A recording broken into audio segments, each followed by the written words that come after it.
when you're using Ozempic, you're rendering a body that you don't know how to control and drive. Most people I've seen use Ozempic have ended up in a worse place. Meet Brad Willis, bodybuilding world champion, elite transformation coach, and the man behind Team Empty the Tank. With years of experience sculpting world-class physiques, Brad delivers proven training systems, nutrition mastery, and the mindset to achieve lasting results. Most of the trainers always advise not to eat rice in the night. I eat rice all day long. Morning, night, afternoon. I teach people how to eat more calories to lose more weight. What's the dark side of the steroids? There's downfalls to using anabolic. Stress on the body, the stress on the heart. There is stress from using anabolics in general. Anxiety issues. Anxiety issues, mood issues. There can be all this. Because technically you are taking a shortcut. The transformation is 100% possible without supplements. Supplements are 5% of somebody's progress. Did you take any steroids? Yes.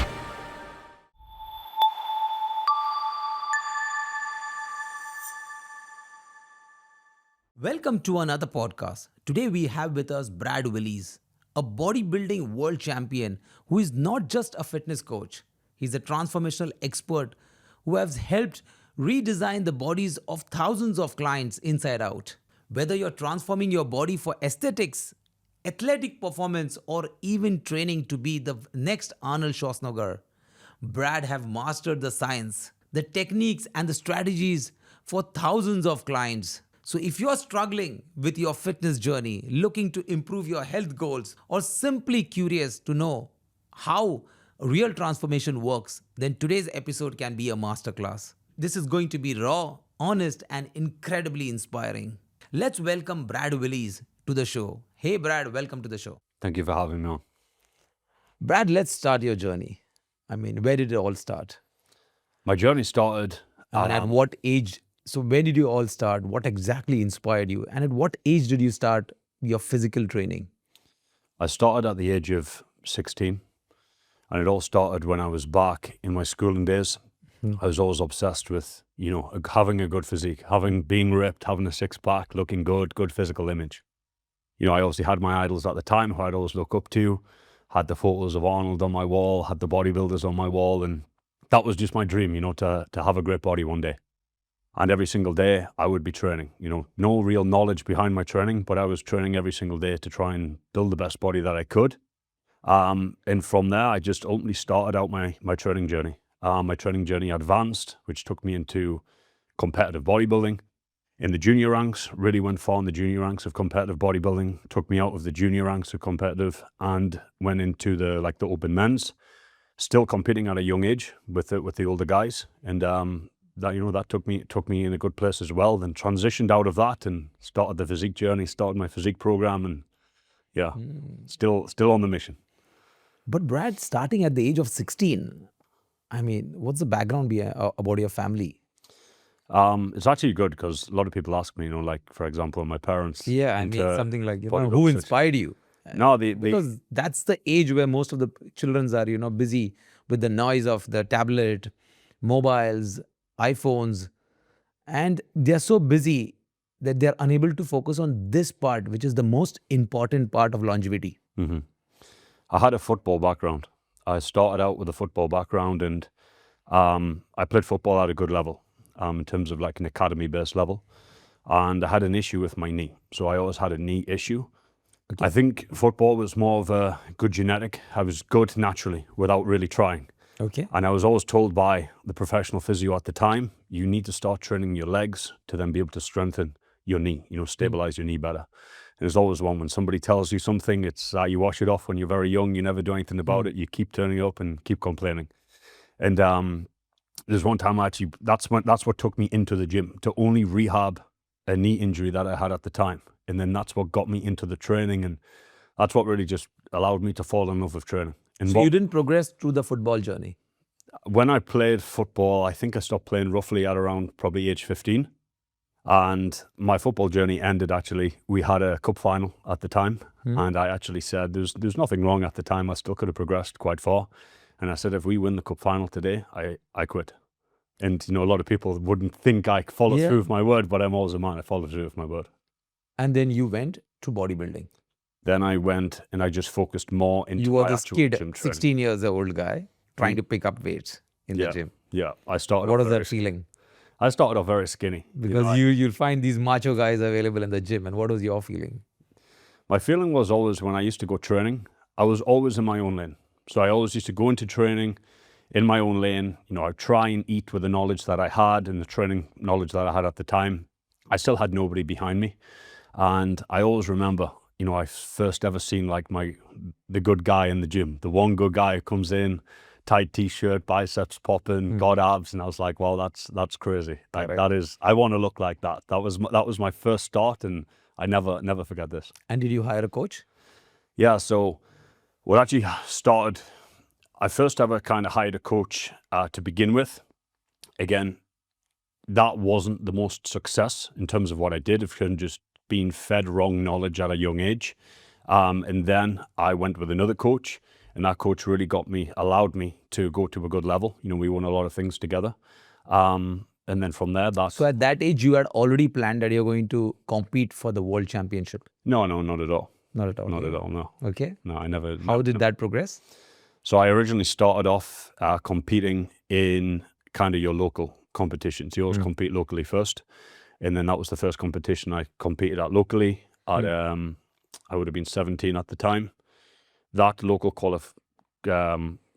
competition then qualifies you to compete at a British level. Then you have to win it, or at least finish top 3. So I won that one, went to the British level, won the British level. When you win the British level, that then qualifies you for a world level. So it always kind of works up the ladder like that. So no, I never had expectations myself from the start. I just went and tried to be my best. What was the feeling of winning Mr. Britain? Yeah, it was good. Yeah. It's actually really funny when I won it in the juniors, because the way competitive works is everybody competes in an individual class. Okay. And then when everybody finishes competing in an individual class, you then all compete for what you call like an overall. So for example, the junior category at the time was split between under 18, under 21, under 24. And everyone competes individually within the class. And then the 3 winners then compete together. Wow. And I remember when 3 winners compete together, you get called out and you win. So for example, I hear my name. And I hear my name at the time, I'm like, wow. I finished 3rd. Okay. Because they call my name first. Okay. So that must be 3rd. But I didn't realize that they only call one name to win. Oh my God.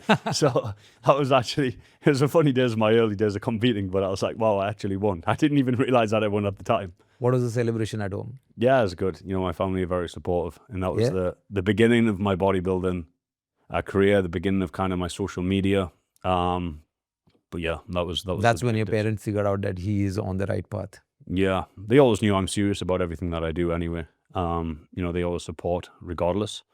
But I think it's nice, when they see some hard work pay off and some level of success, to actually know, you can build a journey out of this. Did you have some crazy experience that actually was letting you down while actually preparing for this, Mr. Britain? I think one of the main things is when I started out young, 16, 17, my physique got posted a lot of places, on news channels, all over the internet, all over bodybuilding pages, all over physique pages, in the biggest newspapers in the UK. Like everything was posted over this national television. And I think one of it comes with a lot of positives, a lot of kind of fame as such. But with fame comes negativity, you get a lot of negative comments. Doesn't matter how well you do in life.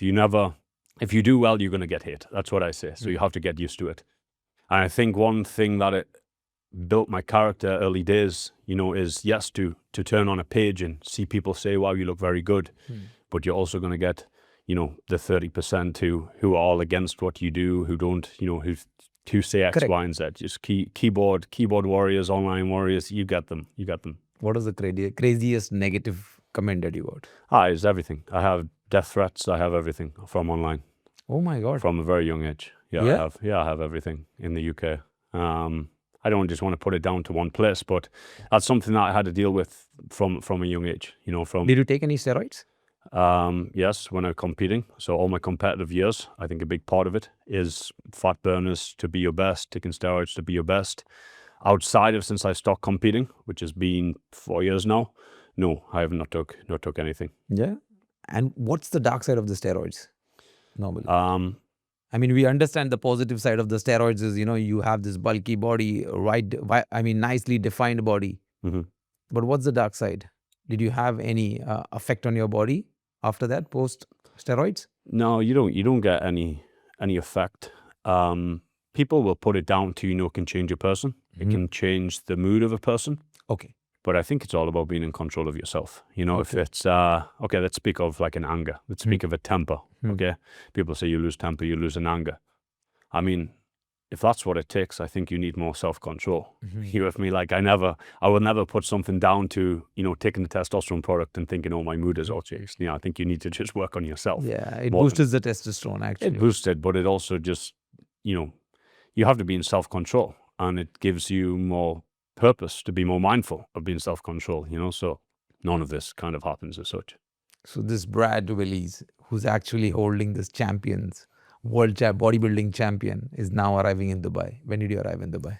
I arrived in Dubai, first trip to Dubai, I came 2019. I came to Dubai.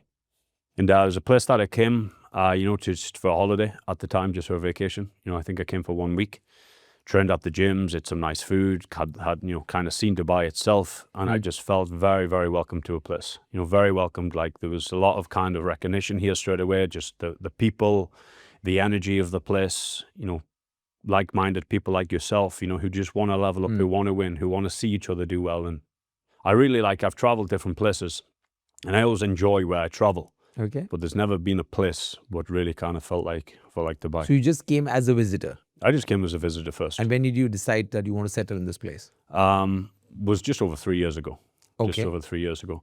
So I originally think I wanted to decide whenever the Football World Cup was on. So whenever the Football World Cup was on that year that was on in Qatar, I wanted to come that year. But that was the year that I wanted to come, and then I kind of looked at everything, priced everything up, and I was like, wow, Dubai is crazy expensive because the Middle East, everybody was going to the Middle East at the time. Correct. So at the time, I ended up doing a small trip to Vegas, seeing the Vegas a little bit, and then I came back, kept my bags packed from Vegas, and then came straight to Dubai at the time. So just let it kind of die down a little bit. Wow. And what was your first job here? What did you start? When did I start? No, what did you start once you came here and you said that let me settle down here? And you started what? Your physical training, coaching? Yeah. So I was already coaching before I came to Dubai. Okay. So around 1 year before I came to Dubai. So you had clients already in this region? Yeah, I had some clients. I had clients already. I was always working online. So my main kind of region's always online is based in UK. That's obviously the main region I work out from. Australia, US, Canada, Denmark, now Middle East. But when I actually came to Dubai in the Middle East, I didn't have a client in the Middle East. Not one. You're reputed as this transformational expert. What is truly transformation means?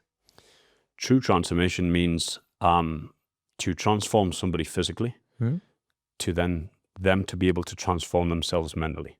Okay. I think a lot of people are stuck as a such of not liking themselves, of not feeling so confident in themselves. But it's very hard to mentally start feeling better and more confident about yourself if they're physically stopped. If they physically see themselves, what is the trigger that is making that happen?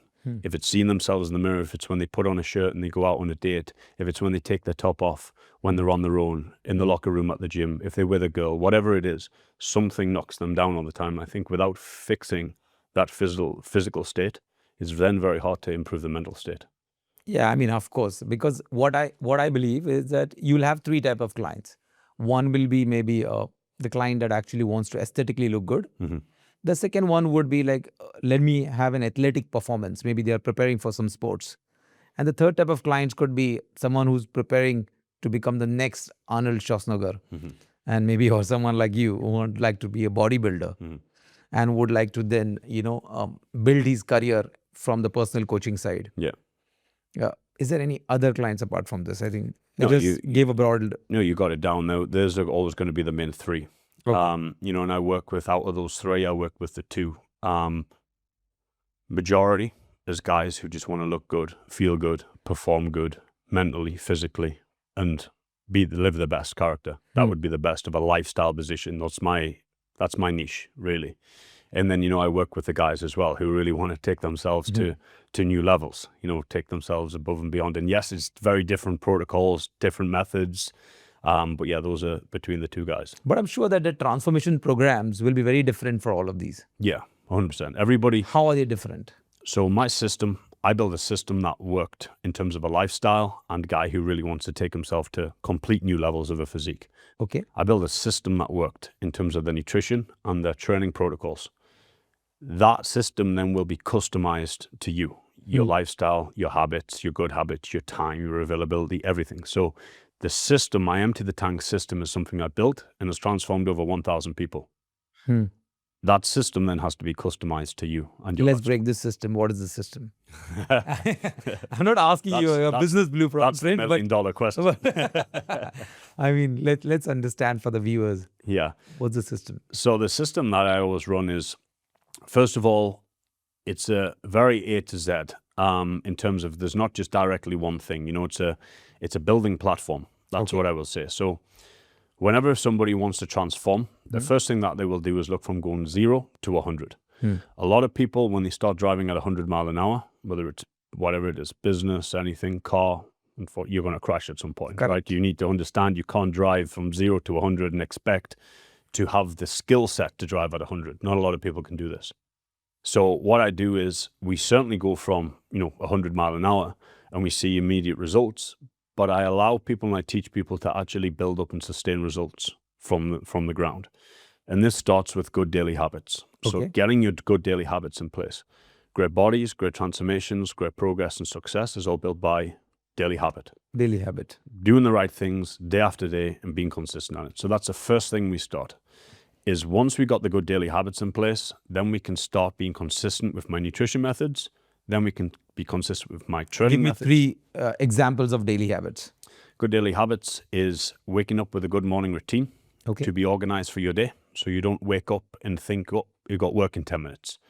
I always try and say a lot of people rush out to work. You're working for someone else most of the time. Correct. Wake up and work for yourself the first thing in the morning. Okay. Whether that might be 30 minutes, 20 minutes, 1 hour. Work for yourself. That's your time. Be organized with your day and then start your day.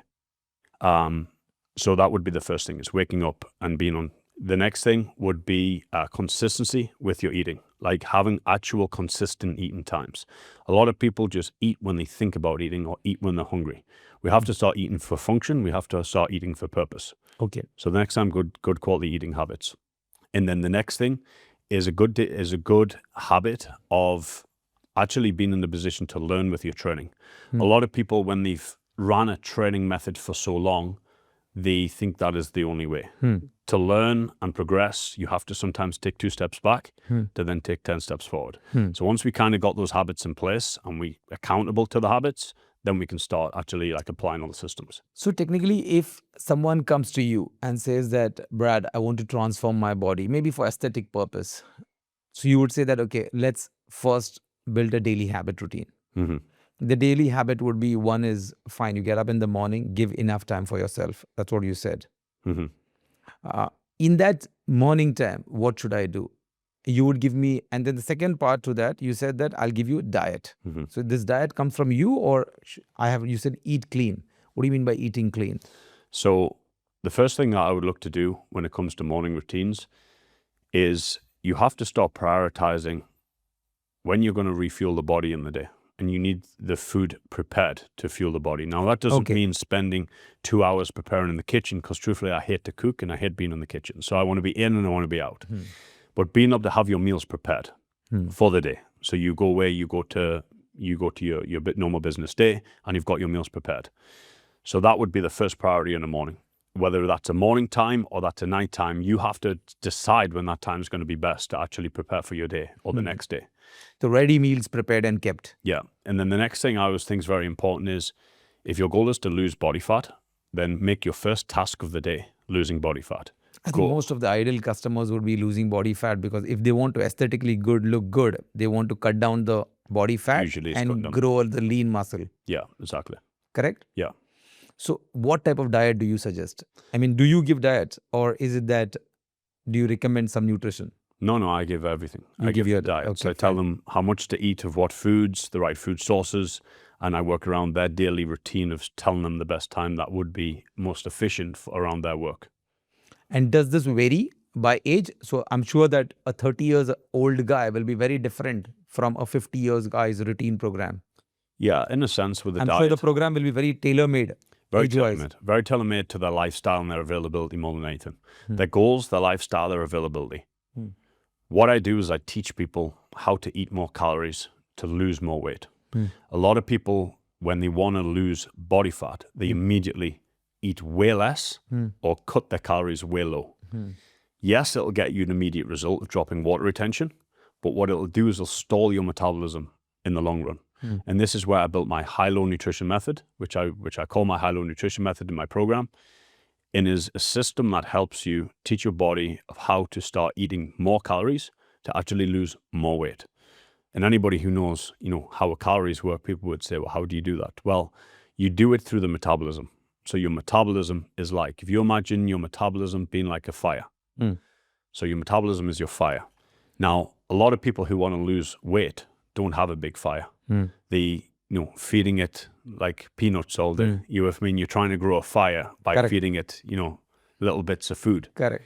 In order to fuel a fire, you need fuel to let the fire grow. And then the fire grows, we can feed it more and more and more. And that's the metabolism effect.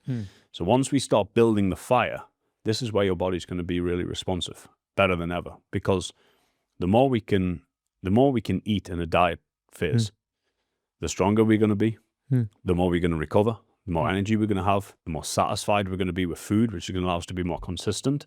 And if you put them together, if you look at what throws people off track, it's the opposite to that. So if you can make that, that's when guys... Brad, but I still feel that the research shows, like I was reading a research a couple of days back before meeting you, and it was a gym research that said that 50% of its members are lost in the first year, and 70% of the members that join personal training actually quit from the training in the first 30 days. Do you feel there's a psychological barrier that actually is carried forward while walking towards the training program? Yeah, that's And why... I think as a trainer, you need to clear that part first before we move to the program, actual execution of the program. Yeah. I don't want to say sell, but I want to say invest. That's why I don't allow people to invest in me for 1 month. I don't sell 1 month programs. I never have, I never will. Because transformations are not built on 1 month. You have to allow the time frame. And even if you might transform in 1 month, you've not learned how to sustain the body within 1 month. So usually what I do is, if you're here at X and you want to get to X, I know the time frame that will take you to get there and actually learn the right habits to sustain it. That's ultimately what you have to invest into. I think a lot of people cut themselves short. And I get it, it's like anything. It's like, you're going to book 20 sessions of something. You're going to work with someone for 6 months. Let's just do it for 1 month and see how it is. What are you hoping for? That's what I get. What are you hoping for? Where are you planning to go after this? I would rather say to you, how about I work with you for 6 months and the investment that you give me if you haven't transformed and follow everything I did, how about I just give you everything back at the end of 6 months? As long as if you promise to listen to me. So what's the average time that you design a course for? I work between 3, 6 and 12 months. 3, 6 and... The minimum period that is required is 3 months. Minimum period required 3 months. And what's the number of sessions? No, in terms of what I do, that would be online. So that would be, my online program is a minimum of 3 months. And where do I need to go and work out? In any of the gym? Any gym around the world. This is So I don't personally train with you? No. Okay, so you have an online program. Yes. I have to subscribe for it. Yeah. And then you share your working tips, the workout tips. So I build the transformation program for you with the right training program, with the right nutrition program. I break down all of your training where you get in-depth videos of me doing, demoing, explaining, and you have a full one-to-one chat with myself. You ask questions. You have a challenge that week. Something comes up. I give you the solution or I make adjustments for it. And then you have a full accountability system with myself as well, where you check in with me every week. What I want to see from you is I want to see, okay, everybody who starts with me sends me starting physique photos. It's the worst photo anyone will ever want to take when they're out of shape. Correct. Like, I get it. Okay. It's the best photo you will ever take when you get in shape, because that's your flex of looking back. Yeah, and being like, I seen on your Instagram. Yeah, we did I it. mean, the before and after photos. Yeah. So that's the best photo they ever take. And every week they take new photos. The reason we take new photos is because if you invest in anything, you want to make sure you're getting a reward. So those photos are mainly for them. I know I can transform somebody in 3, 6 months, no problem. them photos are mainly for them to look back and be like, wow, this is actually working. Because a lot of people, when you see yourself every day, you don't actually know how much you change until I send you a photo side by side after 3 weeks, 6 weeks, 12 weeks. And that's when it's like, wow, that's when people see it. See, I mean, follow up to what you said about online, you and me know that the posture is very important while working out. And when the posture is so much important, how do you basically monitor the client, especially whether he's doing a workout that actually is affecting his chest or shoulder? So the way Because sometimes even the slightest change in the posture can actually affect the wrong muscle, right? Yeah. So the way we do it is I run by a full coaching platform. So I have my own app inside the Apple Store. Okay. And I also have my own education website for everybody who signs up. There's over 200 hours of videos on there. And built to your training program, I will break down exactly what to do on the bench press that I give you, exactly what to do on the shoulder press, exactly what. So I give you all the tips and the pointers, a lot more than what I would give on a social media because we're now working together. And that allows you watch through the videos, it builds you up, it tells you exactly how to train. And then what you have access to as well, if you record yourself training, tripod, phone on the water bottle, whatever it takes so I can see, you send me the video and then I will give you full back analysis. Change this, adjust this, do this. So there's a silver bullet in that app. Yeah. So this is where we do it. And another thing, what's actually very important is a lot of people will say, online to personal training. I work with guys all around the world. You don't need to be located next to me. You can be anywhere in the world and I can work with you. If I can get you in the gym on your own, accountable, and check in with me, master your mission in the gym, you never need to rely on a personal trainer again. You never need to rely on a workout partner again, and you're on your own mission. Wow. The only shift that I need to do is I need to find a purpose in my mind, and that has to draw me to the gym. Yes. That's it. And everything rest goes up from you. Forget your goal of losing fat. Forget your goal of building muscle. I'm going to ask you why you want to do it. That would be the key. Why? Someone's going to say, for longevity, for confidence, for longevity. Why? Why longevity? Because I have kids. Why? I want to be around my kids. Why? The why gets you to your actual goal. The bottom why. Yeah. That's what gets you up. Like somebody will tell me, I want to lose 20 pounds of body fat. Why? Improve my confidence. Why? To be better at work. What's wrong with work? When I walk in meetings, I don't feel confident. So when you walk in meetings, now you meet better people, now you have better conversations, now you make better finances. Why else? To go on better dates. There we go. Like everything is lining up, to be around longer for my kids, to be healthier with my family, to play with my kids. Like all these reasons, these are the reasons why you get into shape. Not always just 20 pounds. 20 pounds is not always motivating, but these reasons are the most motivating. But Brad, there will be at times clients who will basically maybe in 2 or 3 weeks drop down the sessions, right? How do you remotivate them? Because you don't meet them. They are mostly on telephone. How do you remotivate them? You remotivate. First of all, we don't run by motivation. That would be the main thing. First, what's the percentage of people that actually complete the course? Let's understand that. I turn over around 95% of transformations that I do, which is great. 95%? Yeah, between 90 and 95. And I run this. So these are self-motivated people that are looking to achieve a certain objective. Self-disciplined. Yeah. And they are self-disciplined. The reason I know this, and I didn't just throw a number out there, is because when I coach, how do you make a program from average to great? Well, it would just be results. You with me? Like, sure, my goal is to build friendship, relationship, and have a great time together on the journey. But I'm sure you're going to be more entertained if we actually just get the result that you end up investing in me for. Correct. So I build a document, and I monitor this document every month, and I call it my client performance tracker. So I would have my client names in there, and I tell them, is it green light, amber light, red light? Where are they at? I need the full list to be green. If you're amber, what's wrong? We need to do something better. We need to transform you. I told you I'd transform you in 6 months. Where do we start improving? So that's how I monitor everybody. So I look at that. So you have a tracker.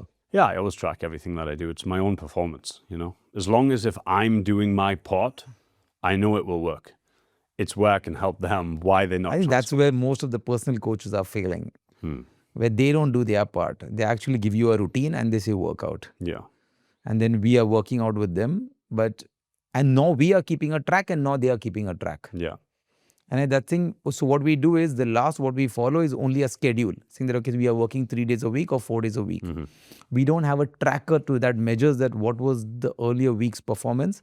What was the earlier week's performance and what's the next week's performance.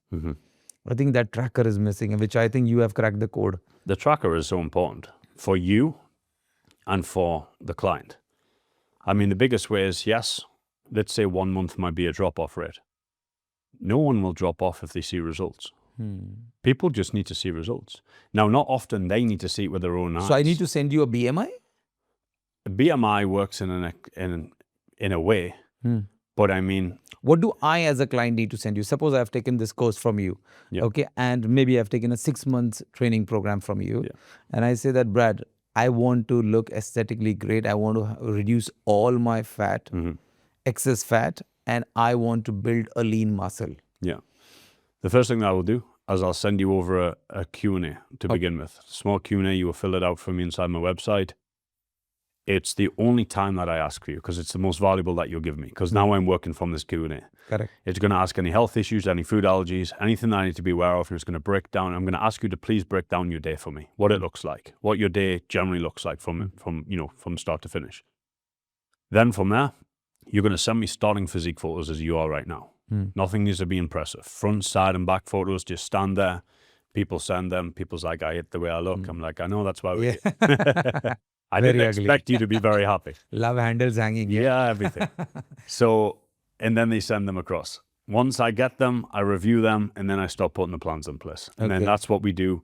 You don't fill out the Q&A every week, but you fill out my check-in template every week, and you also send me new photos every week so you can actually start to see yourself improve. Okay. So, once you design this course for me, what will be the interval of my workout? I usually work by 60 minutes. 60 minutes. 45 minutes to 60-minute workouts. Yeah. If you look at around... And how many days a week? The availability that you have. Anything at least amount of 2 days a week. That's what I would require. Anything from Just 2 days a week? Anything from 2 to 5 days. 2 to 5 days a week. If you can only work out once, I'm going to say, can you? Or do you just need to prioritize more time to work out twice? If you can work out twice, I can work with you. If you can work up to 5 days, I can definitely work with you. If you can work 6 or 7, I don't need you to work 6 or 7. And the program will differ if I'm a beginner or if I'm working out in a gym? Yeah, it would differ. I work complete first day in the gym. I work with people and guys who's been training for a decade. The app also gives me information on the diet that I need to eat? Yeah, everything like that. The diet, the full breakdown. It'll tell you the right food sources to be having that day, the right amounts to be having that day that I track for you. My goal is to remove the guesswork from your life and just give you direction. So you can focus on your business day. You can focus on your working day, focus on your family. Just stop stressing about getting into shape. Follow the plan that I give you, and the plan is going to get you in shape. No, you completely uprooted that decision-making process. That what time I need to go, what I need to eat. Yeah. Which workout should I do? I think that entire decision-making process has been uprooted by you, and you said, just follow this. Yeah, just follow this. Follow this and check in with me, and it's going to work. Yeah. Do you monitor sleep? I monitor sleep. Sleep is actually very important. Sleep is very important for your fat loss journey, for your muscle building journey, for your mental function, physical function, for your mood, for your productivity, for everything. Like, it is very important, yes. So do you train females as well? Yeah, I train females. I always get asked this question, actually. Like, no, females will always message me. Okay. Girls will always message me. Are you training many girls? My social media audience is around 85% to 90% male. Yeah, correct. So from a marketing standpoint of posting transformations, it makes no sense to really post girls all day long. Correct. But I have a lot of girls transformations. I do work with girls as well. Yeah. And do girls have a proper discipline compared to boys? Yeah, it's actually a very interesting one. Who's more disciplined at it? Yeah. I'm serious when I say this. A lot of girls like can really get a plan and apply it. Yeah, goals are different. But you know, one thing I always say is whenever I have a conversation with, you know, a guy or a girl, it's always the debate, you know, should I join the program? Should I not? Is it a good investment, not good investment? So many guys don't transform because they can't make the right decision. It comes down to making the right decision. If you ask, you know, everybody I transformed, what was the first thing you did? A lot of people will say, I applied the plan. You didn't. You just made the right decision. You just said, this sounds good. I'm going to go ahead with it. When do we start? Like that is the hardest decision anyone makes. And so many people sit on the fence about it. Girls are really good at making the right decision.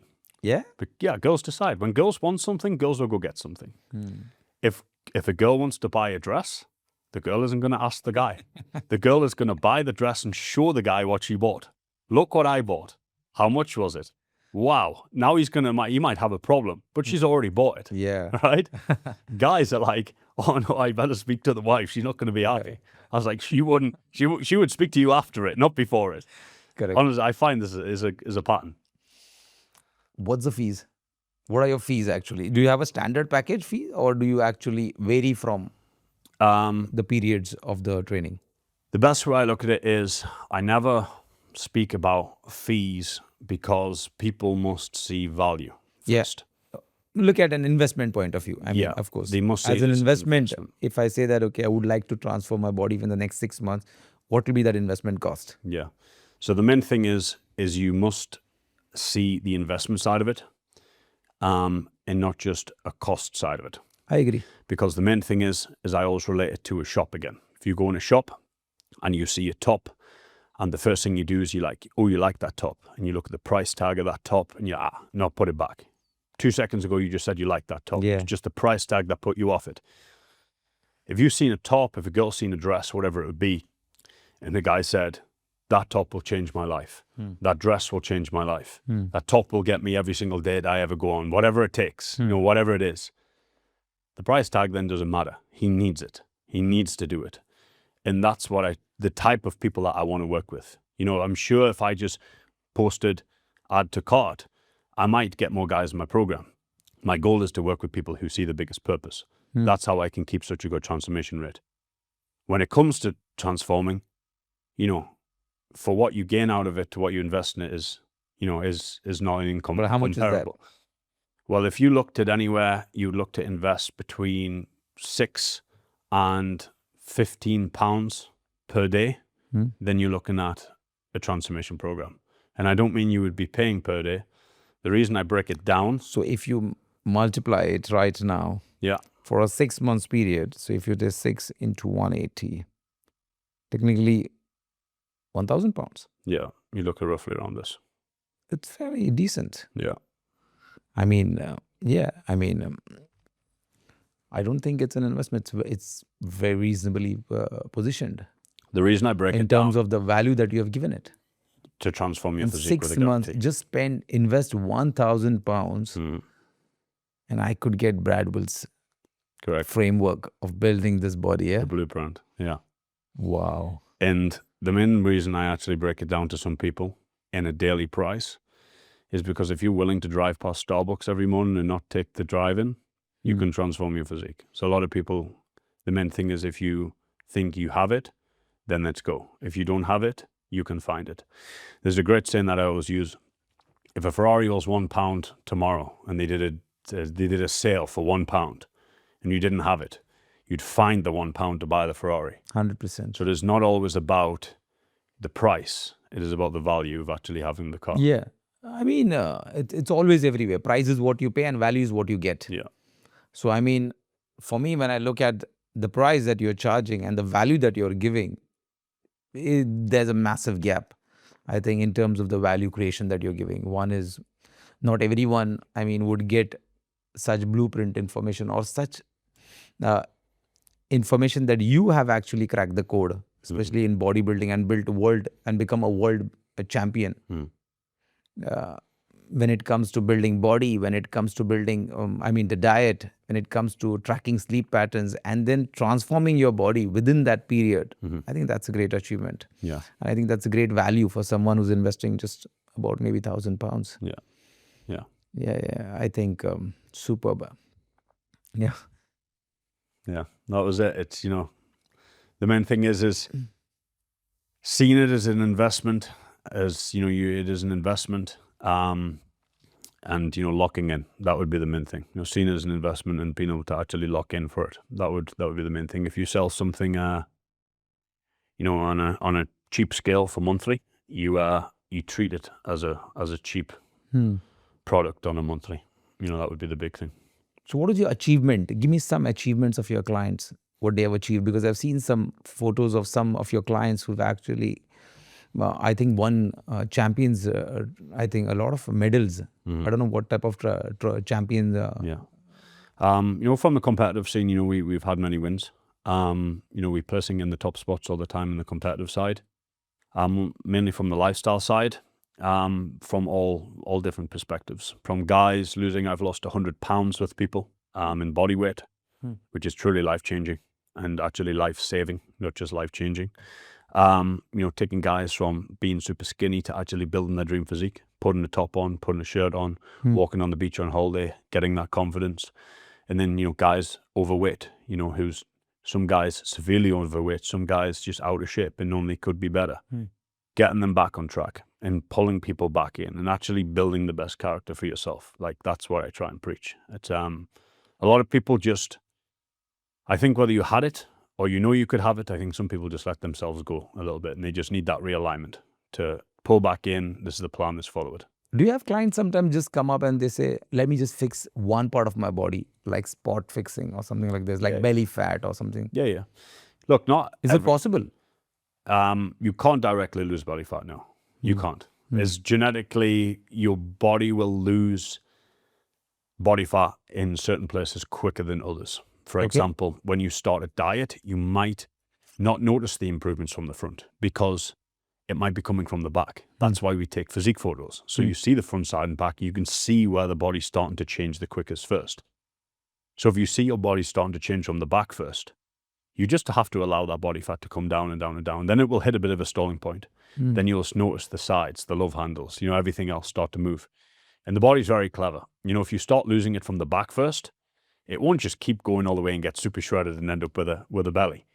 It will stall at a certain point. Then you'll notice the front start coming in, that'll stall. And then it'll go back to the back. Then it'll go back to the front. And my God. And it works like this. There's always a sequence, there's a pattern. Everybody is different, but you'll always see the sequence and pattern. So is it that every body genetically is very different in terms of storing fat? Yeah.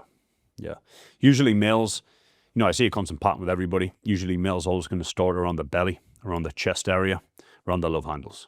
Okay. Girls, normally their glutes, their legs, and sometimes their arms, like when it comes to girls. Wow. What about, do your course allows sometimes to go and eat your craving foods? Because sometimes I feel like eating a McDonald's. Yeah. Do you allow that? In terms of when it comes to Food cravings. your food cravings, there's nothing wrong with, enjoying balance. It's very important. My program is not built around, being super strict, feeling like you're eating a prison diet for the next 6 months. It's not about that because you're not going to sustain doing that. I went out for dinner last night. I had a steak. I had some fries. Like, I eat like this. And I still stay in good shape because it's about having balance and being able to stay on track during the week around that. So yes, you can have your craving foods. Yes, you can have your, your foods that you enjoy, but you've got to have structure around that as well. I feel like McDonald's is the way you like to, you like the McDonald's. I love the McDonald's. McDonald's is very good. I will tell you one thing, McDonald's is the most consistent place ever. You can go to McDonald's and it's going to be good. Brad, it's not only about, when someone joins your program, it's just not about investment in the personal coaching fees or the investment in your fees. It's about overall seeing the other cost aspect also. What type of, one is the food in terms of diet. What type of diet that you recommend while doing your program? And that's one. And the second is what type of supplement that you recommend that actually without this, it is very difficult for you to transform the body. Yeah. The diet that I recommend, that's what you asked, right? Yeah. The diet that I recommend would be based around, it would be based around your goals. Really, that's what it comes down to. A lot of the time there's a lot of science behind what I do, but then it looks very simple on a page for you. If I say eat this for breakfast, eat this for lunch, eat this for dinner, it's very simple for you, but I can explain the reasons of why I like to do it. So like, I'll give you an example. I'm very big on balancing the blood sugar of the body. Okay. When your body's blood sugar is balanced, you will lose body fat a lot quicker. Okay. When your body's blood sugar is balanced, you will gain muscle a lot quicker. That's where a lot of people go wrong. So the way to balance blood sugar better is, for example, if you train in the afternoon or the evening, I like to kind of front load fat in the day. So the more you front load fat in the day, the more balanced your blood sugar will be throughout the day. Oh. If you like to train first thing on a morning, I will not front load fat in the day because fat will slow down your digestion. You want something protein based and carbohydrate based before you work out. If you use any fats, the fats is there just a little bit, just to balance your blood sugar during the session. But then what I will do the night before is I will backload the fat before you actually train during the day, on the morning. Wow. And that'll allow you to have a better workout, wake up and feel more energized, and wake up, feel ready to go. Wow. Yeah. So I'm big This on is an amazing big on the that you touch. give, yeah. I mean, see how you broke it up. I mean, it's so important. We don't realize it actually. Yeah. And do you feel that what's the myth around? I always hear from my friends, that if you want to lose weight, do cardio, and weight training will only gain you muscles, but it will not lose weight. What's the myth around it? This is where I built my training method, and my training method is called PSD5, okay, which is Pyramid Style 5 Okay. training. And Pyramid Style 5 training was built around strength, endurance, building stamina, and also cardio as well, because the intensity is high. So you can kind of get everything in the same session. Now, I also believe in cardio, so you must do cardio. If you look at try and split your day up like this with the fat burning side. You see training, yes, as lifting weights. That's always the priority. Lift weights, building muscle. That's technically why we train. Then you want to train with intensity, so you get more stamina in the muscle. After that, you want to look at your step count in the day. So what your step count is your daily activity. Walking back and forth to the kitchen, walking to the shop, everybody moves. So you look at what your step count is on a daily basis. Then we set you a step count goal. So pretty much just be more active. Then we set what I like to call direct cardio. Walking to the shop, walking to the kitchen, walking up and down the stairs doesn't get somebody out of breath. I hope not. Correct. Then we set you direct cardio. What direct cardio is we look at like 20 minutes in the day of intense cardio, maintain a good heart rate, and keep it up all the time. This is like walking on a fast treadmill. And if I'm training 5 days, I should do that 5 days. All depends on your goals and your availability. There's multiple ways you can do it, because if somebody didn't have the time to do that, then I would just alter their nutrition so they didn't have to do that. Wow. If somebody had the time to do that, I can change your nutrition so you can do that as well. And the difference comes to, if somebody is a high craver in food, loves food, I love food, I would rather move more and eat more. Does that make sense? Like, I would rather move more and eat more food. Yeah. I would not rather move less and eat less because I love food. So it all kind of comes down to the person that you actually work with. In working it best around them, it works every time. But do portions actually matter in food? Portion size. Because most of the time we are not conscious enough about portion eating, And many times we at home, we end up eating much more than what exactly the trainer has advised us. Yeah. So how do I monitor the portions at home? I tell you the weight of everything to eat. Now, that doesn't need to sound as serious as it sounds, because I have everybody do this. You have digital scales no longer than this, this big. You slide them under the same plate that you're going to put your food on anyway, and you just look at the number, and I tell you how much to have of what. That's okay. So I need to bring the scale. Yeah, but it's just when you're doing your meal prep. You're at home with the family cooks dinner. They're going to put it on your plate anyway. food scale goes underneath. You know how much of meat, how much of carbs, how much of veggies. You know how much to have. So it's actually controlled. Because what people's biggest problem is people have no control of how much they actually eat. Correct. And people are not even conscious enough to know and maybe we are not educated enough that how much we eat at home, I mean, is not really measured. But this also happens because when your body is, okay, you probably relate to this before. When you've started to eat, you felt even more hungry because you started to eat. Correct. But you probably didn't even feel that hungry before the food. So if you start to eat, a lot of people, what was going to be a chocolate bar turns into 10 chocolate bars. Correct. But it all started with the first one. More. That's because of your blood sugar. So you get the blood sugar spike and your body wants more. So the biggest thing is when people have their dinner, for example, and they have, whatever it might be, so it's usually carbohydrate based. So if you have carbohydrates in your diet, and I do believe in carbohydrates a lot to get people in shape, but if you have carbohydrates in your diet, once that blood sugar starts to spike and you don't have control, this is where you just keep going and keep going. And you have no control after that. Because one of the biggest things that's where people lose.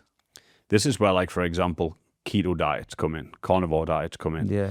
Yeah, I'm not so big on them. I've used them. I've transformed people with them. But I prefer to teach people how to eat carbs with control. How about intermittent fasting? Intermittent fasting has its pros and cons. Intermittent fasting is very good for improving digestion, resetting your digestion.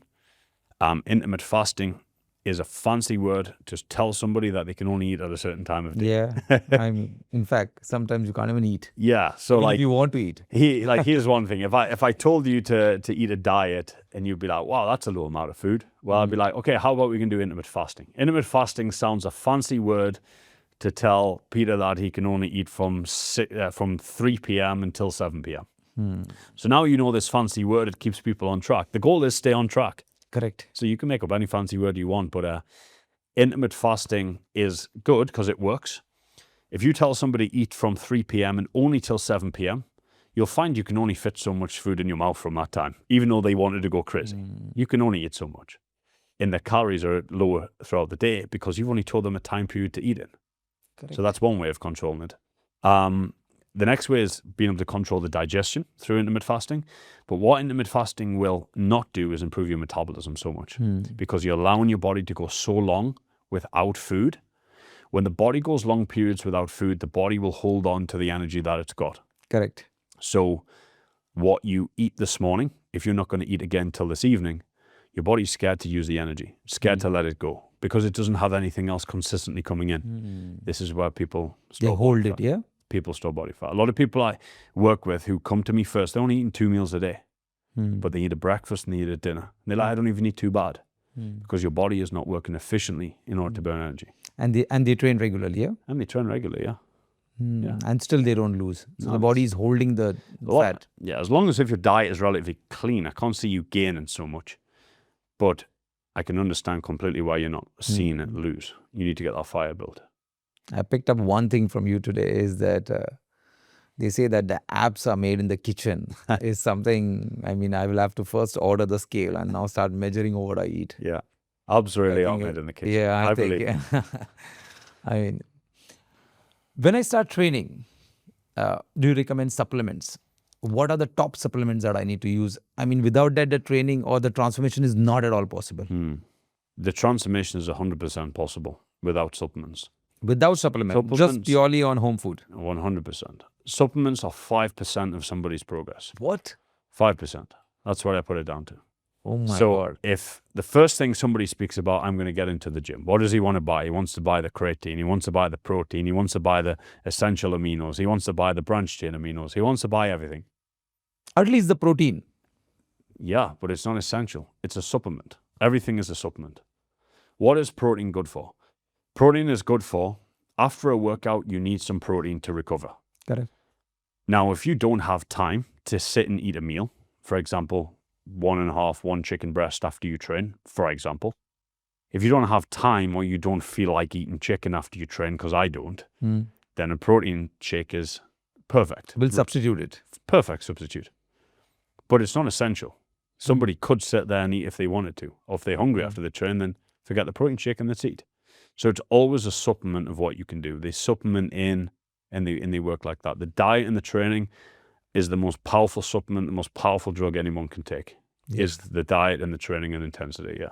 So the diet and training is the most important. 100%, yeah. And if you're not able to substitute the food, then maybe you could take the supplement. Then start to look at the supplement, yeah.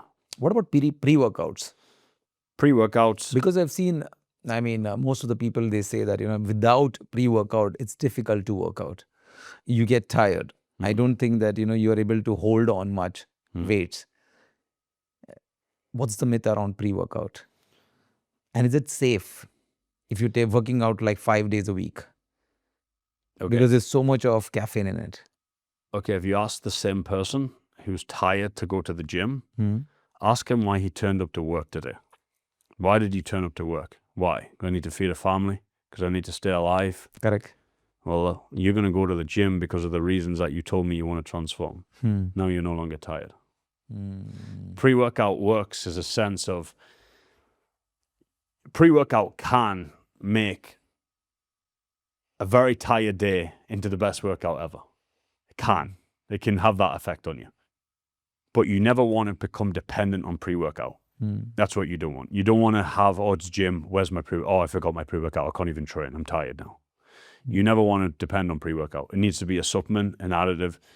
The main thing, when I used to use pre-workout, and I do use it, but I won't use it more than 2 times in the week. Yeah? Yeah, that's maximum. Brad, I'll give my example. When I used to train, psychologically, my mind was prepared that if I don't take a pre-workout, and when I was hitting a gym, I don't know, somehow psychologically, I was not able to pick up the weight. I was thinking, oh, if I don't take the pre-workout, I'll not able to hit a particular weight. Why? I don't know why. And that's where I asked you, that is what it was important? the feeling that you were having? I used to feel like I don't have the power, or I don't have that adrenaline rush to push this weight. And I feel it all came from the caffeine. What was your pre-workout and your post-workout nutrition like? I think the C4. Yeah, the C4 is the pre-workout, right? pre-workout product. But did you have like a good nutrition before you trained and good nutrition after you trained? I used to have lunch. Yeah. Afternoon, maybe lunch with little maybe white rice and maybe a breast of chicken. Yeah. So that was lunch. Then what time did you use to train?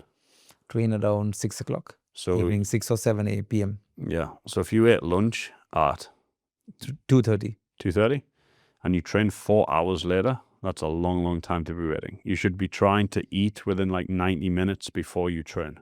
Oh. 90 to 60 minutes before you train, you need a pre-workout protocol with nutrition. Something that's fast digestion, something that's, you got your fats there to balance your blood sugar, protein, and carbohydrates. That will fuel your session way more. So if I take a pre-meal 90 minutes in advance, I would not require a pre-workout. You were going to have more energy, more power, and more focus for the gym. You wouldn't depend on the pre-workout so much. The pre-workout is not giving you strength. It's just stimulating your mind to feel like you're more awake than what you are. Or if you're still tired, I think that down to that, what you're telling me is nutrition. Yeah. But then if it wasn't nutrition, you feel like, no, Brad, I'm eating 1 hour before I train. First of all, I'll ask you what you're eating. Because if you're eating something high in fat or red meat, that will also make you more tired for the workout. Okay. Because it takes the body a long No, time to digest. it just mentally used to not allow me to push, or I don't know, it was maybe a mental blockage that I had, that if I don't take this bottle of C4, then I'm not able to push that weight, I think. I think it was more of a psychological battle. But yeah, what else would happen is if I would give you a scoop of something, I'd be like, here, Peter, take this. Yeah. You'd take it, I'd make it like nice, like gummy flavor. Yeah. And then you'd be like, wow, I feel massively awake. I was like, yeah, there's nothing in it. I think something like this. Yeah, there's nothing in it. You just needed to think that it was a pre-workout, and now you feel more awake. Yeah. What are the top 3 foods that I should avoid? Like technically I should just not touch it while I'm training for the 6 months for transformation. What is it? Like I should not at all come close to it, like, because somewhere it will just disturb the routine. Sugar-based foods. I don't want to say don't touch them for the full 6 months, but things that we're going to make a purpose to avoid is sugar-based foods, snacks, sugary sauces, condiments that you use on your meals. things like barbecue sauce, teriyaki sauce, sweet chili sauce, all these things are very high in sugars. Blood sugars all over during the day when we eat these. Too much bread in the diet. Too much bread in the diet. Rice is fine? Yeah, rice is very good. I don't want to say remove bread because you can have it in moderation, but too much bread will, make someone very bloated, very watery type of look. So it would be bread, be the sugars. And another thing is very high fatty meats. And I know it's very popular in like the Middle Eastern places, more popular than it ever is things like lamb. Lamb is very, very nice, especially good lamb. But when you have things like lamb, the fat content is too high. When I talked about building your fire, you need to build the fire before you add any of this. Because too high fats will stop the body getting into that routine. You need to get all the dots connected. Every time you add things that are too high in fat, too highly oily meats, in my diet systems, I feel like the dots don't connect as fast. If you're going to do it that way, you can lose body fat eating the things of salmon, the lamb, the steak, all these things. But you have to do a completely different diet approach for that. It would not be the diet approach that I really push and I preach towards. But I think most of the trainers always advise not to eat rice in the night. I think this is something which most of the trainers advise, at least in Dubai. I eat rice all day long. Yeah? Yeah, morning, night, afternoon, I eat rice all day long, yeah. Rice is the number one carbohydrate that you can have, is rice. So it's the safest. Rice is the best. Rice digests the fastest. If I work with 100 people, 99 of them will digest rice well and respond well to rice-based products. Rice or potato. White potato, sweet potato. Then rice, you can look at basmati, jasmine rice, sushi rice. This type. Brad, what is Ozempic? Ozempic. Yeah. It's not something that I use. And a lot of people moving towards it. Yeah. I mean, to get back into shape. Yeah. I mean, what does it do to your body? I mean, anybody will look for the shortcut, right? That's the first thing. A lot of people will look for shortcut in anything. Ozempic will give you a bigger problem down the line than what it gives you today. And what I mean by that is it's just masking the deeper problem. The deeper problem of why you can't get into shape is because of your habits, your binging habits, your lifestyle habits. That's why you're out of shape. Not because of now you take Ozempic, now you get into shape. But how long are you going to stay on Ozempic for? Your lifetime? Is that healthy? Probably not. So at some point, we're going to have to come off Ozempic. So what does it do? It actually cuts down even your skeleton muscle? Yeah. So Ozempic again, for me personally, I'm always going to say and put this out there, like in terms of the whole science behind it, it's not something I dove into massively because I don't prescribe it to people. The main thing is Ozempic will, in very simple terms, blunt your appetite and ultimately kind of in a blood sugar balance, it will help with your blood sugar as well. It can be very beneficial for diabetics. So diabetics who take Ozempic, but most people are not diabetic who are taking it. And over time, there is studies that I can start kind of eating away at kind of, your body, your muscles and everything like this. So you're not going to stay on it for a long period of time. If you transform yourself on Ozempic and you get into shape, you'll lose fat 100%. If you want to use it, you're going to lose fat. Why? Because I've heard of people eating 800 calories a day on Ozempic. Now you're going to run into more of a problem than losing body fat.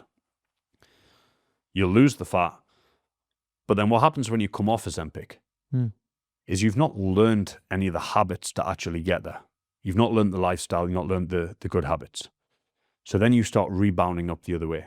Now, if anybody wants to know, if you run your body on 1,000 calories and then go back to 3,000 calories, you will rebound quicker, faster, get fatter than ever.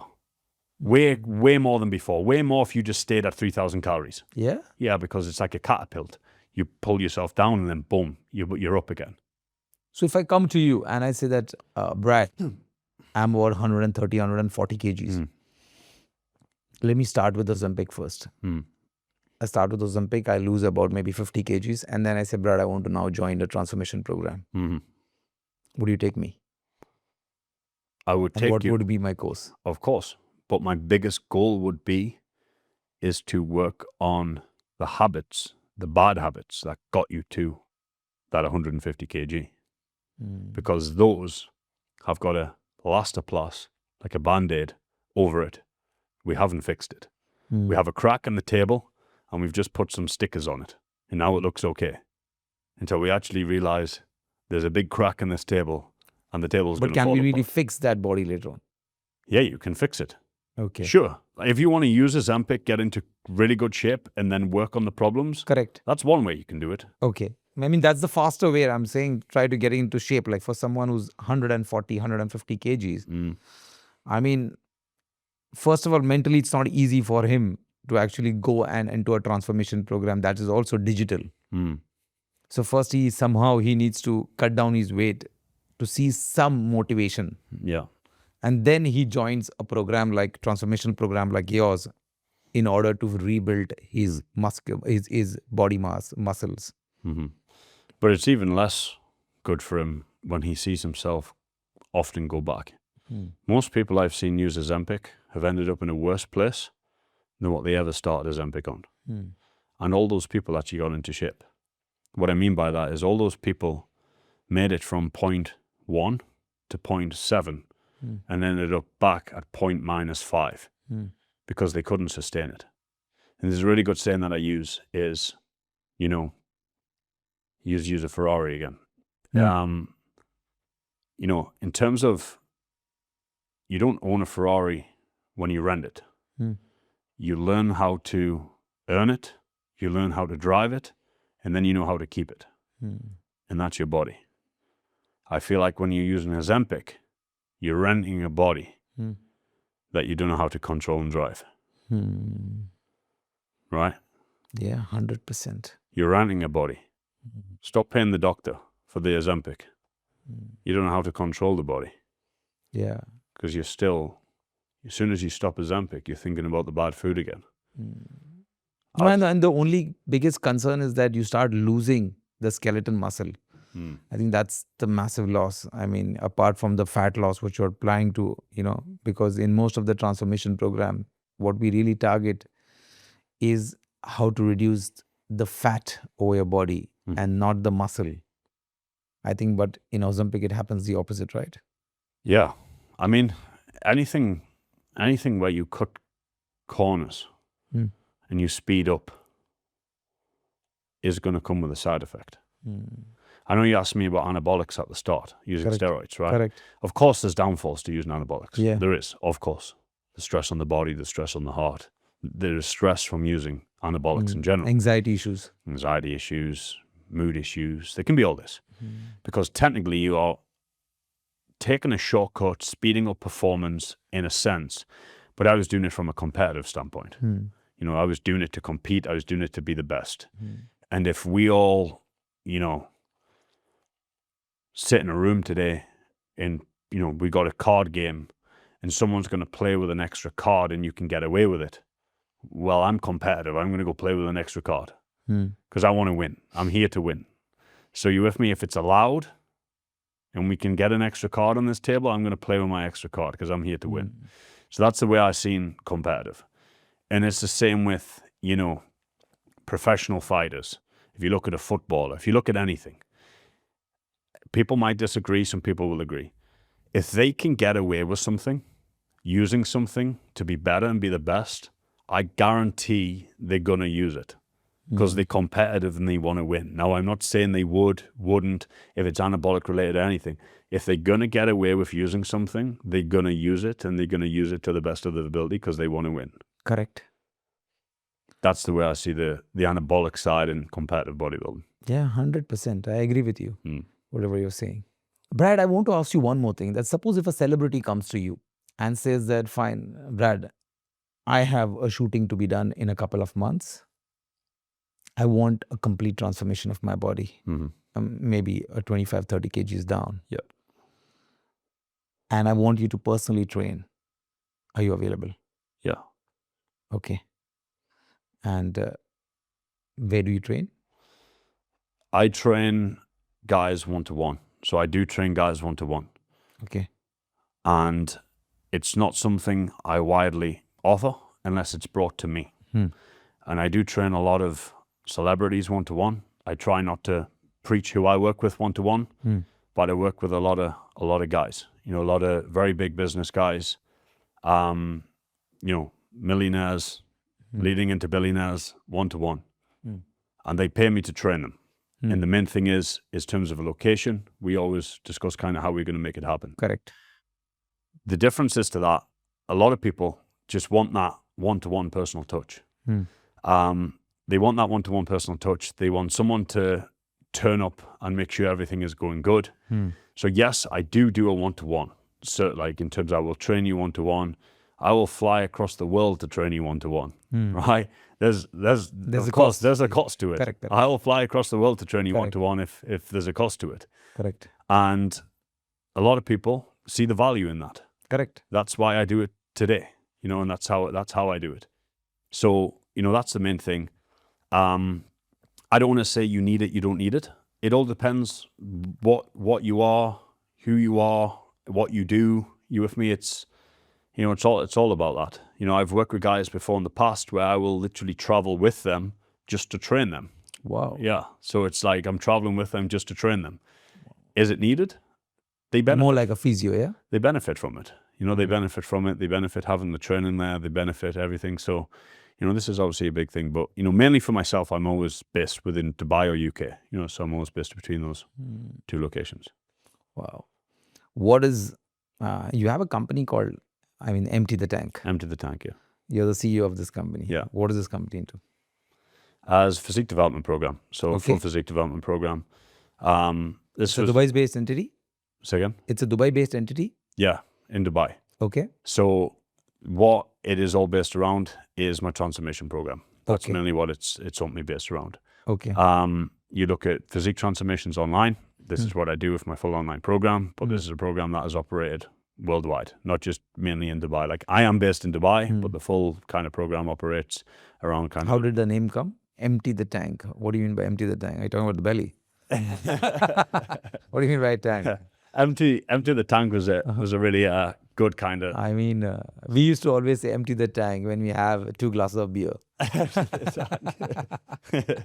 Empty the tank started right when I was training, and I had a training partner, and we'd always film sets, like put on story, Instagram story. And when he used to train and he used to want to get 10 reps and he only got 7 and he was starting to struggle, I used to just naturally be like, let's go, empty the tank. Empty the tank, let's go. Okay. Okay, so that was my saying, you know, give it everything you've got, give it all you've got and empty the tank now, let's go. So that was more my like a saying. war cry. Yeah, so on Instagram story, I always used to put hashtag empty the tank. And all my sets, when I used to perform an exercise, I used to put hashtag empty the tank. And then it was crazy. I used to wake up every single day and I used to have like 25, 35 new story mentions of all young guys, of all guys, hashtag empty the tank. And it was all guys who were like training on squats, guys doing deadlifts, guys like all these exercises. And there was a guy who took it to total failure, gave everything he got. Wow. And he recognized my name. He's like, hashtag empty the tank. And I was like, that's really cool. It was cool actually. Yeah, that It's was really cool. For me also when I read it, it was really cool. Yeah, so that was the main purpose behind Empty the Tank. And then at the time, I did an apparel range. It was always like, that was what my main name was based around. And then I did an apparel range, decided to make like some jumpers, some hoodies and things in the UK. Bought them all and boom, like they were gone everywhere, all around the gyms. So it was like hashtag Empty the Tank on everywhere. And So do you all do events? yeah, so I do, with my online program, I do 3 events a year. We push for. They're all UK based for now. I do plan to do events in Dubai. I plan to do an event in Australia, and I plan to do an event in the US. Like that would be where I want to try and expand to. But the main thing is always in UK. So we do 3 events in the UK a year. We do a seminar. We always usually do kind of like maybe like a photo shoot or something, big education event. Just get guys together. Because a big thing is when you work online, that's one thing. We work together, we speak to each other, we chat online. But it's like now when we meet up and we see each other in person, it's a good connection. Now imagine, now you're on the program, you've transformed. Correct. And then he has 50 other guys who've transformed. Yeah. Like, it's really nice. You have a story to share. And one of the biggest things I always said, and I always take feedback from people when they come to my events, is somebody will walk into my event and be like, I'm not going to lie, I didn't feel so confident at the event. He might have been on the program only 1 month. These guys have been here 1 year, 2 years, 3 years. I didn't feel so confident. Now, in 6 months' time, we always do another event. Now, that guy just walks in the door, super confident. But now there's another guy at the door. I'm not going to lie, I didn't feel so confident at the event. So it's almost like a rotation every single time. So I'll be like, guess what? You see the guy that you've just said that he's in crazy... Someone will say, such and such is in crazy shape. I seen him at your event. I'll be like, did you know 6 months, 1 year ago, he was the guy stood at the door telling me, wow, all these guys are in crazy shape. So this is just like personal development, I think, of, you know, being able to come in. I think it's needed also. It creates so much of interpersonal relationships. Yeah. I think so much of social relationships. I think it really matters. Yeah. As an organization, if you do events, I mean, and especially in your case, where basically you give these free sessions in these events. Yeah. Everything is free that I put on. I don't charge for anything. If you pay for if you've invested in my program, you come to my event, food, the education, the day, everything is on me. For me, it's nothing about that. It's about you coming to my event, learning, you're happy, you feel comfortable. That's my priority. Give me an example where there was an unhappy customer, where you felt that, okay, I mean, he was someone who was really left unhappy and it really affected you. Did you come across anyone? I don't think I could give you an example from the top of my head. No. No? An unhappy. So you have 100% happy customer rate. Yeah. It's actually very funny. We always bring this up. In a weekly check-in that I do, I always ask you, like, tell me your biggest wins of the week. Tell me any challenges that you're facing. I actually never get any challenges.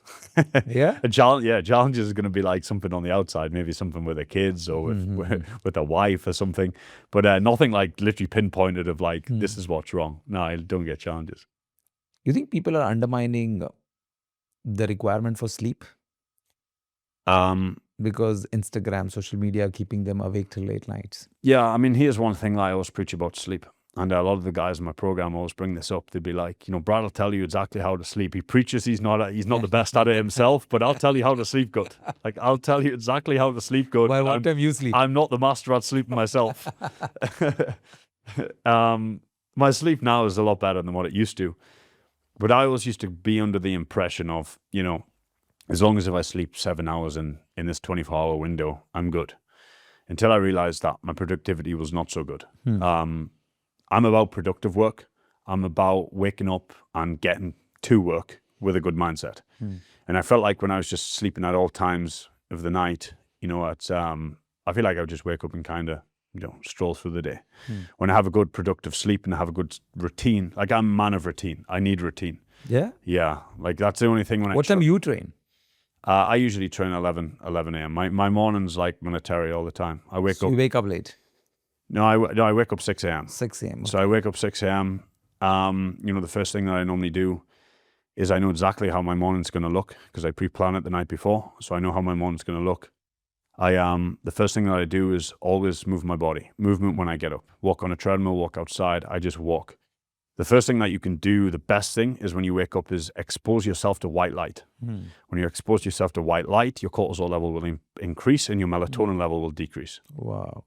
So a lot of people, when they wake up, they're very tired. That's because you've been in a dark room for 8 hours and your melatonin level is so high. Correct. So you want to kind of reverse those levels. So just go out, move your body, get your heart rate up a little bit, you know, not crazy, but just start to move. And then I do that for around 20, 25 minutes. So that takes me to around like 6:20. From 6:20, you know, this is after that, then I get my coffee. One of the worst things that you can do is wake up and get coffee. Okay. That's what most of us do. Yeah, because you force your body awake too quick. You've all of a sudden had your eyes closed and the next thing you're drinking coffee. It's like someone banging on the door telling you to wake up. Correct. You will get a surge in energy and you'll get a crash again by like 8 o'clock if you do that from 6. So I like to get some movement in my body first and then I get back and then I have a bit of a caffeine kick because my mornings, you know, I want to be on point. And then usually I work from 6:30 and I work till usually 8:30 on the dot. On 8:30 on the dot, I will leave. I'll have some in-person meetings or something, usually until 10 o'clock. And then from 10 o'clock, I make my way to the gym till 11 till 12. From 12 till maybe 1:30, I train. 1:30 till 2:30, I normally take some sort of break, rest, just chill and relax. And then usually 2:30 till 4, I do meetings again. And then 4 till usually, I work normally till 10, 11 p.m. And you train 5 days a week? Yeah, I train 5 days a week. 5 days a I week. work on the night time and I'm working on other things. Amazing. I Yeah. mean, Brad, the last question I would like to ask is, what's your plan going forward in the next 3 to 5 years? Yeah, Of course, you are an entrepreneur right now yeah. of a company, Empty the Tank.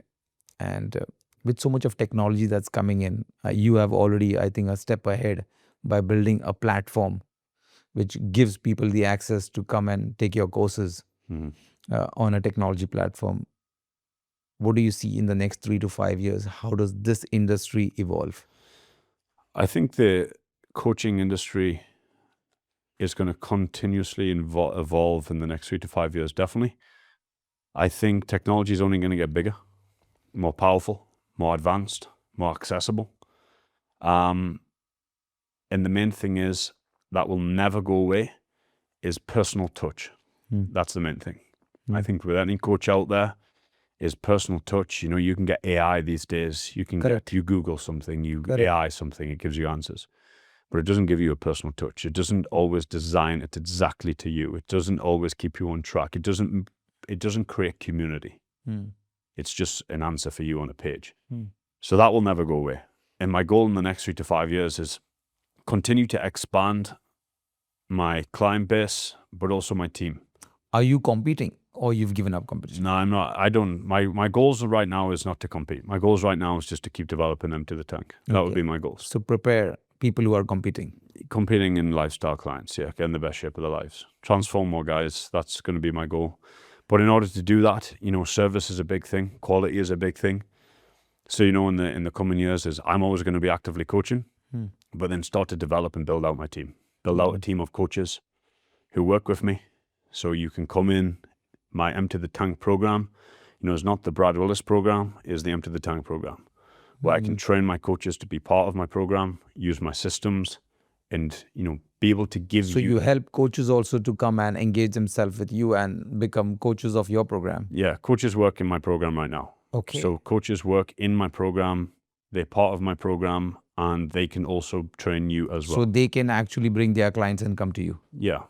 And then you will have some way of remunerating them as well. Yeah, or depending on my availability. If my calendar's full, my availability is not there, I can always give you the opportunity to work with them and come still on board. They still use my same systems. They've been trained by me. They're amazing. Like nobody would ever work. I only work with really disciplined people and people I truly believe in. That's the main thing. Brad, I mean, a few questions before we summarize this podcast. I mean, you've done professional bodybuilding. What are the dark sides that people don't usually tell about bodybuilding, which no one knows as a random person? What's the dark side which only you know about this industry? The solo journey of bodybuilding. Bodybuilding taught me everything I do today with the whole Empty the Tank, the business side and everything. Bodybuilding taught me everything because it's a solo mission. And it's like, for example, you know, if you look at my program today, if you look at the physique that somebody builds, everybody sees the trophy, but nobody sees the background work. Nobody sees me on my computer till 4 a.m. You know, when I was building Empty the Tank, I was up till 3 a.m., 4 a.m., and believe it or not, I'd get up at 6:30 again in the morning and work again. And people would say that, well, that's crazy. I was crazy. Yeah. I was crazy. You were And I would crazy do because it. you started at 16. I was crazy to get it to where I wanted to get it to. Yeah. And I was crazy. And, you know, Because normal kids at 16 don't start this. now you look at even, you know, kind of building this is competitive. This is going to really trying to take your physique to new levels. You know, I would eat on the clock, you know, 12 o'clock, 3 o'clock, 6 o'clock, 9 o'clock, 12 o'clock, 3 o'clock, and be up and you do endless amounts of, you know, your training, your focus, everything, your full day is built around what you want to achieve. When I say dark side, I don't say it's a negative because that taught me everything. I think if you can have the discipline to do that, you can have the discipline to do anything. No, because when I say dark side, I'm referring to some of the unethical things that happen. And, you see a lot of people selling steroids and actually gluing people, to come and looping people, in fact, you could say. Yeah. And I wanted to know what are those one things that you would like to ban from the fitness industry, that, okay, this is something that you need to stop because this is actually killing the reality or you could say that the belief in the industry. Mm-hmm. I mean, one of the biggest things is everybody now wants to become a coach and a trainer. If you look at the online space, there's a lot of coaches. Correct. If you look at Dubai itself, there's a lot of trainers. A lot of people say it's oversaturated. I don't. I says the best will always rise to the top, 100%. no matter how saturated the market will get. That's the number one thing. My point is, I love to see people do well. I love to see somebody say, I'm going to start coaching and pick up his first 10 clients. I'm so happy for you. But the point is, people do it without the education behind you. That would be the problem that I would ban. In terms of, you need experience to get education. Never teach anybody or tell anybody to do anything if you're not truly confident in how to do it yourself. Because at the end of the day, yes, I'm transforming your physique, but technically you're also in a management of their health. So telling somebody the right foods to eat, making sure you understand the health conditions, making sure you understand things, telling people, if it comes to it, to take fat burners. If you're not fully knowledgeable behind fat burners, on his health, on his background, on his medical work, on everything, you should never be able to be in a position to tell somebody how to do this. Because the main thing is, everyone he celebrates if it goes right, but one time if it ever went wrong, you need to be the person to understand why it went wrong, right? So that would be the main thing. So my goal, my end word would be, don't put yourself in that situation. Teach what you know, whether that's barely anything or that's a lot. Wow. And I think the more you can teach, the more valuable you become. I agree. But you have to start smaller and build out like that. A lot of people come into coaching and all of a sudden they're trying to coach from A to Z. Correct. And that's where it becomes dangerous. Do you meet a lot of entrepreneurs or leaders coming to you for coaching? Yeah, that's the main market I work with personally. And what they want to do? They want to look good. They want to actually position themselves as a leader. They want to... What is that one thing that you're really looking in as an entrepreneur? Or is it that as a representative of the company, they want to look good from the front or something? Look better, feel better, walk in the room, and not just feel like the CEO, but look like the CEO. That would be the main thing. So what's your advice to young entrepreneurs? Look like the CEO. Look like the CEO. I think a big thing in anything, it's in terms of business owners and CEOs, I think your physical image, as well as, of course, who you are as a person, can gain you a lot of respect, in a sense. And I think that people are starting to see that more. And the main thing is, I work with a lot of very successful CEOs, a lot of successful business owners, and they've become extremely successful.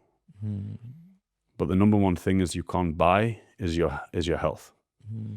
So if you have everything set up in your life, your finances, your home, your cars, your vacations, everything that you've got, the number one thing you can't buy is longevity in your health. Correct. You have to work for that. Correct. You can certainly invest in the right knowledge, because that's why I'm here to give people like that. But you can't physically buy it. 100% I agree with you. And of course, I think a lot of entrepreneurs, a lot of CEOs, a lot of leaders are looking for longevity, I think. And they want to make themselves look good. They want to feel good. Yeah. Because while representing the company, there's a lot of burnout that happens. Yeah. And lastly, what is that one myth that people have in a transformation program that you want to burst? And you want to say that, no, this is not tough. What do you actually see? This is so easy. It's just that you've not met the right coach. Give me that one myth saying that this is just bursted off. I think you've nailed it. I've tried to get in shape in the past. I've tried this before.